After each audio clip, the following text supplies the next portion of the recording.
धन्यवाद, धन्यवाद, धन्यवाद, धन्यवाद, धन्यवाद, धन्यवाद। Thank you father, glory to your precious name. परम पिता परमेश्वर, हृदय से आपका धन्यवाद करते हैं क्योंकि आप धन्यवाद के योग्य हैं। प्रभु, अपने आप को सबसे पहले आपके समक्ष समर्पित करते हैं ताकि प्रभु हम सिर्फ आपके वचन को लेकर बोलने वाले ना बने, बल्कि आपके वचन पर चल कर दिखाने वाले भी हों। हमारा जीवन प्रभु, जो बातें हम बोलते हैं वो हमारे जीवन में दिखाई दे, ऐसा जीवन, ताकि प्रभु हम संपूर्ण रीति से आपकी महिमा का कारण बने। आज हम अपने आप को समर्पित करते हैं, निवेदन करते हैं कि आपकी पवित्र आत्मा की उपस्थिति के द्वारा आपके वचन लोगों के हृदय में तक पहुँचे। लोग इन वचनों को केवल सुने ना प्रभु, उनके मन की आंखें ज्योतिर्मय हो, ताकि आपके वचन के अनुसार देखने की सामर्थ्य पाएं, ताकि प्रभु वो आपके वचन को अंडरस्टैंड करें, केवल सुनने वाले नहीं बल्कि देखने वाले भी हों, और सुनकर, देखकर और देखते हुए, सुनते हुए आपकी महिमा में आगे जाएं, आपके राज्य को देखें और आपकी महिमा का कारण बने। हमारे जीवन में आपके वचन पूरे हों वायदे के अनुसार प्रभु, और आपकी योजना के अंतर्गत आपके वचन हमारे जीवन में ऐसे पूरे हों जैसा कि आपके वचन में वर्णन किया गया।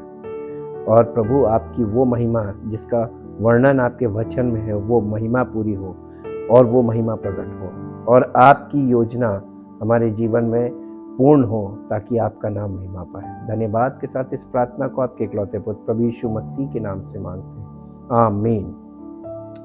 Praise the Lord. Kingdom of God part 11, 2 metaphors, salt and light.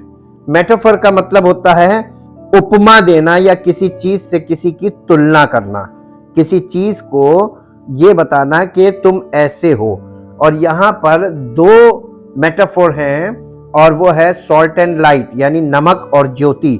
और नमक और ज्योति को एक साथ इस्तेमाल किया गया है, और इसलिए हम इसको पढ़ेंगे मत्ती रचित सुसमाचार उसका अध्याय 5 और 5 अध्याय के 13 पद से।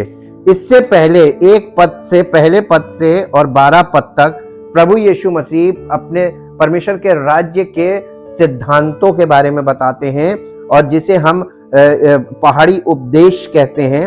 और ये पहाड़ी उपदेश, ये वो लोग हैं, प्रभु ने कहा धन्य है, धन्य है, धन्य है। किस किस प्रकार के लोग धन्य हैं, और उसके बाद ये बात उन्हीं लोगों पर लागू होती है जो धन्य हैं, कि तुम पृथ्वी के नमक हो, परंतु यदि नमक का स्वाद बिगड़ जाए तो वो फिर किस वस्तु से नमकीन किया जाएगा? फिर वो किसी काम का नहीं, केवल इसके कि बाहर फेंका जाए और मनुष्यों के पैरों तले लौंधा जाए। तुम जगत की ज्योति हो। जो नगर पहाड़ पर बसा हुआ है वो छिप नहीं सकता, और लोग दिया जलाकर पैमाने के नीचे नहीं परंतु दीवट पर रखते हैं, तब उससे घर के सब लोगों को प्रकाश पहुंचता है। उसी प्रकार तुम्हारा उजियाला मनुष्यों के सामने चमके, कि वे तुम्हारे भले कामों को देखकर तुम्हारे पिता की जो स्वर्ग में है बड़ाई करें। ये बात उसने बोली, तुम पृथ्वी का नमक हो और तुम जगत की ज्योति हो। आज हम इन्हीं दोनों चीजों के बारे में और अच्छे से जानेंगे कि क्यों प्रभु ने हमको नमक, पृथ्वी का नमक कहा, और क्यों प्रभु हमको जगत की ज्योति कहता है, और कौन लोग हैं जिन पर यह बात पूरी होती है। Salt is hidden. नमक जो है वो, जब हम नमक का सेवन करते हैं तो नमक दिखाई नहीं देता है, लेकिन प्रकाश जो है वो दिखने वाली चीज है। The light is obvious. Salt works secretly. नमक जो है वो गुप्त रूप से काम करता है, while लाइट वर्क्स ओपनली। लेकिन ज्योति जो है वो प्रकट रूप में कार्य करती है। Salt works from with in. नमक जो है वो भीतर काम करता है, लेकिन जो ज्योति है, लाइट है, वो फ्रॉम विदाउट, यानी लाइट जो है वो प्रगटीकरण करती है। Salt is more the indirect influence of the gospel. नमक जो है वो परमेश्वर के सुसमाचार का इनडायरेक्ट वो है, यानी इनडायरेक्टली वो प्रभाव डालता है, सुसमाचार का प्रभाव डालता है हमारे जीवन में, while light is more it's direct communication. लेकिन ज्योति जो है वो इस प्रत्यक्ष काम करती है। ये अप्रत्यक्ष रूप से काम करता है नमक, और वो प्रत्यक्ष रूप से काम करती है। Salt works primarily through our living. नमक जो है वो हमारे जीवन को में प्रकट होता है, जीवन से प्रकट होता है। while light works primarily through what we teach and preach। लेकिन ज्योति जो है वो हमारे जीवन से कि हम क्या शिक्षा देते हैं और क्या प्रचार करते हैं, इसके द्वारा ज्योति प्रकट होती है। सॉल्ट इज लार्जली नेगेटिव, यानी नमक जो है वो बड़े रूप में देखा जाए, बड़ी मात्रा में देखा जाए तो ये नकारात्मक है, नेगेटिव है। इट कैन रिटार्ड करप्शन, ये करप्शन को या गलत चीजों को, करप्शन का मतलब होता है नैतिक रूप से, करप्शन का मतलब होता है अनैतिक अथवा अनुचित, अनैतिक अथवा अनुचित व्यवहार। ये करप्शन को या अनैतिक व्यवहार को या अनैतिक चीज को बाधा उत्पन्न कर सकता है, लेकिन उसको यानी सही नहीं कर सकता। लाइट इज मोर पॉजिटिव, लेकिन ज्योति जो है वो पूरी तरीके से सकारात्मक होती है। It not only reveals what is wrong, ज्योति केवल ये नहीं है कि किसी चीज को प्रकट करती है, बल्कि false and wrong and false, यानी जो गलत है और पूरी तरीके से अनुचित है उसको ये ज्योति जो है उसे दिखाती भी है। And but helps and wrong and false, but helps produce what is righteous and true। लेकिन साथ साथ वो ये हमारे अंदर ऐसा उत्पन्न करती है कि क्या चीज उचित है और सत्य है, हम वो चीज हमारे जीवन में हो। The figurative use of light has two aspects, यानी जो इसका ज्योति है इसके दो पहलू हैं, ये दो पहलुओं से प्रकट होती है, इंटेलेक्चुअल एंड मॉरल। ठीक इसी प्रकार से अंधकार भी दो प्रकार से, दो पहलुओं से प्रकट होता है, इंटेलेक्चुअल एंड मॉरल, उसमें भी दोनों चीजें हैं। अब हम इसको देखेंगे। Number one, intellectually it represents truth. ज्योति जो है इंटेलेक्चुअली का मतलब होता है बौद्धिक रूप से, बौद्धिक रूप से ज्योति जो है वो सत्य को प्रकट करती है, सत्य को दिखाती है। Where as morally it represents holiness, और उसी तरीके से ज्योति नैतिकता के रूप में ज्योति जो है वो पवित्रता को दिखाती है। The figure of darkness also has two aspects, अंधकार के भी दो पहलू होते हैं। Intellectually it represents ignorance and falsehood, यानी बौद्धिक रूप से ये अज्ञानता को और झूठी शिक्षा को या झूठी भ्रम में फंसे हुए लोगों को दिखाता है। Where as morally it connotes evil, इस और ठीक उसी प्रकार से ये नैतिक रूप से दुष्टता को दिखाता है। कनोट्स मीन्स प्रकट करने वाला, दिखाने वाला। Your word is a lamp to walk by and a light to illuminate my path. Here, यानी ये जो पद है भजन संहिता 119 अध्याय का 105 पद, भजन संहिता 119 अध्याय का 105 पद यहां पर इस प्रकार से लिखा हुआ है। 105 पद, तेरा वचन मेरे पांव के लिए दीपक और मेरे मार्ग के लिए उजाला है। ये वाले पद में यहां पर परमेश्वर का वचन क्या है, वो हमारे तेरा वचन मेरे पांव के लिए, हमारे पांव के लिए ये दीपक है और हमारे मार्ग के लिए उजाला है। तो इसमें लाइट दो तरीके से दिखाई जा रही है, और इसीलिए इसमें लिखा है here light refers to intellectual truth. यहां पर बौद्धिक रूप से सत्य क्या है ये हम जानते हैं, और ये पद बौद्धिक सत्य के लिए यहां पर दिखाया जा रहा है। यहां पर प्रकाश का मतलब बौद्धिक सत्य है। ठीक इसी प्रकार से रोमियो की पत्री 13 अध्याय और उसका 12 से 14 पद देखेंगे। रोमियो की पत्री उसका 13 अध्याय रोमियो की पत्री उसका 13 अध्याय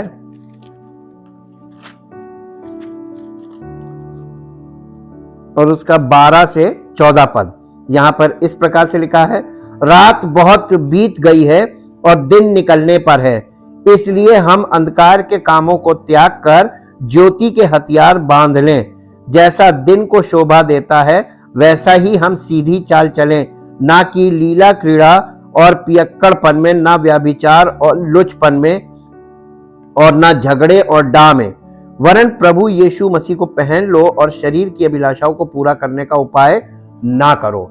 इसलिए यहां पर जो है, यहां पर जो ज्योति है वो किस बात को दिखा रही है? इसमें दिखा रही है, it refers to moral deeds and darkness refers to immoral deeds, यानी हमारे अनैतिक कामों को ये दिखा रही है यहां पे, जो मॉरली गलत है और नैतिक तौर पे जो गलत हम कर रहे हैं, हमारा व्यवहार, हमारा जीवन, हमारी जीवन शैली, ये सब चीजें इसमें आती है डीड्स में। तो जीवन शैली, गलत जीवन शैली, भ्रम में फंसी जीवन शैली और अपने मन के अनुसार जीवन बिताना, ये सब इमोरल डीड्स में आता है। यशायाह नबी की पुस्तक उसका 5 अध्याय उसका 20 और 21 पद यहां पर इस प्रकार से लिखा हुआ है। यशायाह नबी की पुस्तक इसका 5 अध्याय और उसका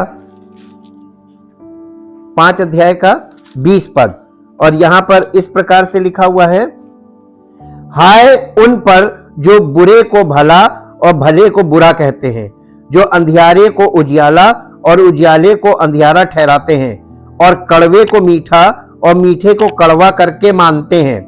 हाय उन पर जो अपनी दृष्टि में ज्ञानी और अपने लेखे बुद्धिमान हैं। यानी ये वो लोग हैं जो अपने आप को बुद्धिमान मान रहे हैं और सही को गलत और गलत को सही कर रहे हैं, दिन को रात और रात को दिन कह रहे हैं, और वो इस तरीके की चीजें खुद मान रहे हैं और दूसरों को भी समझा रहे हैं। और ये इस प्रकार की जो ये चीजें है, ये refers to both the intellectual and the moral. यहां पर ज्योति यानी इनके पास अंधकार है, और ये अंधकार इंटेलेक्चुअल भी है और मॉरल भी है, यानी बौद्धिक रूप से भी अज्ञानता में है और मॉरली वो हर प्रकार का गलत काम कर रहे हैं, इमोरल डीड्स में फंसे हुए हैं। इसलिए हमें जीवन में ये दो पहलू है जीवन के, एक अंधकार और दूसरा ज्योति। हमें प्रभु ने अंधकार में से अपनी अद्भुत ज्योति में बुलाया है। उसका राज्य ज्योति से भरा राज्य है, और इसलिए हमें हमारे जीवन में ये ज्योति कैसे आ सकती है? जैसा कि रोमियो में लिखा है कि प्रभु यीशु मसीह को पहन लो। प्रभु यीशु मसीह को पहनने का मतलब है, यीशु मसीह ने कहा मैं जगत की ज्योति हूं, और फिर उसने ये क्यों कहा कि तुम जगत की ज्योति हो? जब हम यीशु मसीह को पहन लेंगे तो इस जगत में हम ज्योति, उसकी ज्योति हमारे जीवन से प्रकट होगी।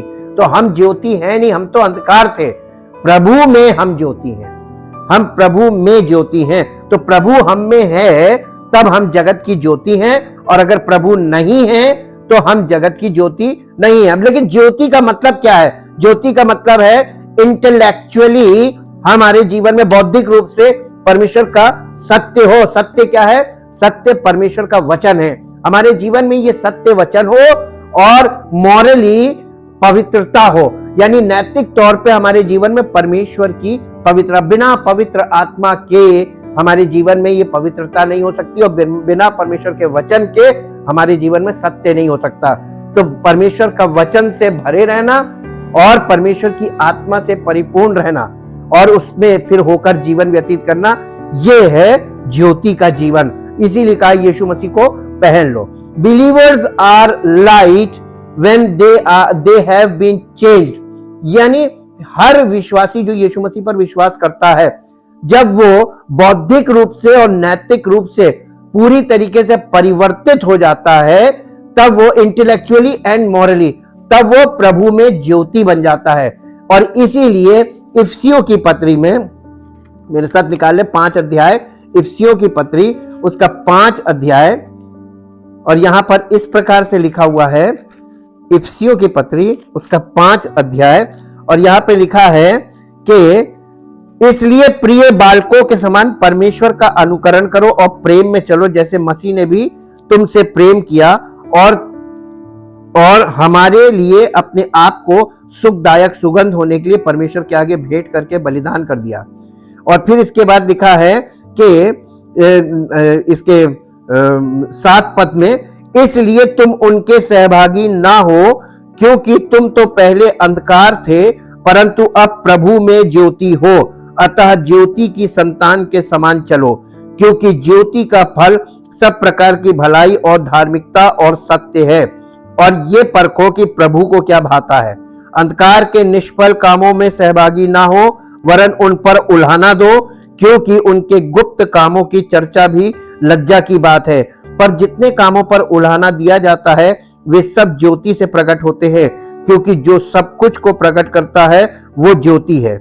यानी ज्योति, अगर हम ज्योति हैं तो हम सब चीजों को प्रकट करें कि ये गलत है और ये सही है, सत्य क्या है ये प्रकट करें, हमारे जीवन से भी प्रकट हो, केवल हमारे प्रचार से नहीं, हमारे जीवन से, हमारी जीवन शैली से भी सत्य प्रकट हो। ये पता चले कि ये प्रभु के अनुसार जीवन व्यतीत करता है, ताकि हमारा जीवन प्रभु के योग्य हो और हम उसके राज्य में आगे बढ़ते जाएं, और जो लोग हमको फॉलो कर रहे हैं, हमारे साथ हैं, वो भी प्रभु के राज्य में हमारे साथ बढ़ें और प्रभु की महिमा को देखें, और वो भी प्रभु के राज्य के वारिस बने, और वो तमाम आशीषें जो प्रभु के राज्य के वारिसों के लिए उन आशीषों को प्राप्त करें, ताकि हम सबका जीवन परमेश्वर की महिमा की योग्य हो, हमारे जीवन से उसकी वो महिमा प्रकट हो जिसके लिए उसने मसीह में हमें चुना है और नियुक्त किया है, और जिसके लिए पवित्र आत्मा दिया है, जिसके लिए उसने कलीसिया की स्थापना की है, ताकि कलीसिया में लोग प्रभु के राज्य में प्रवेश करें और प्रभु के राज्य के वारिस बने। इसके लिए लोग तैयार किए जाएं, ताकि हम सबका जीवन प्रभु की महिमा का कारण बने। धन्यवाद के साथ हम इस वचन के साथ हम प्रभु का धन्यवाद करते हैं कि उसकी महिमा परंपार है और उसके कार्य अद्भुत हैं और उसकी योजनाएं हम सबके लिए हैं।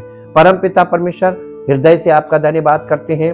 एक एक वचन जो आपके वचन में लिखा हुआ है, जो इस पुस्तक में लिखा है बाइबल में, ये वचन, एक एक वचन हमारे लिए है, और ये एक एक वचन हम सबके जीवन में ऐसा पूरा हो आपकी पवित्र आत्मा के द्वारा, ताकि हमारा जीवन मसीह की महिमा का कारण बने, हम सबका जीवन मसीह की महिमा का कारण बने, और हम सब मिलकर उसकी राज्य के वारिस बने, और सारा आदर, सारी महिमा उस महान परमेश्वर को मिले जिसने हमारे लिए ऐसा होना नियुक्त किया है, ताकि उसका राज्य बढ़े, उसकी महिमा बढ़े, और हम उसके राज्य में बढ़े, और सारा आदर, सारी महिमा उसको मिले। धन्यवाद के साथ इस प्रार्थना को आपके इकलौते पुत्र प्रभु यीशु मसीह के नाम से मांगते हैं, आमीन। Praise the Lord. परमेश्वर की